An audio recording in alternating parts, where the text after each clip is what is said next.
So dahil sa nakaraan kong post about sa nag-order sa amin from Saudi ay meron na naman nag-reach out sa amin at sabi gusto niyang i-surprise yung kanyang family dito. So agad-agad na niyang in-order yung pasalubong set namin. So one of each kind na rin yan para lahat matry ng inyong family or friends or yung pagdadalhan mo. So nandyan yung mga mochi buns namin, nandyan yung mga donut namin, nandyan itong mga fairy one namin. So after ko kinolek yung mga orders niya ay agad-agad ko na siyang nilagay sa box para ma-deliver na kagad doon sa kanyang kamag-anak. So thank you po again sa inyo Ma'am Joanna sa pag-order. Kaya yung iba pang mga OFW dyan, lalo na sa Middle East, shoutout sa inyo.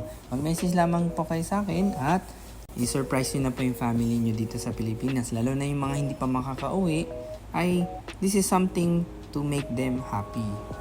Yung iba naman nilagay ko na dito sa paper bag, yung mga donuts namin para iba-ibang packaging din yung matanggap ng inyong receipt.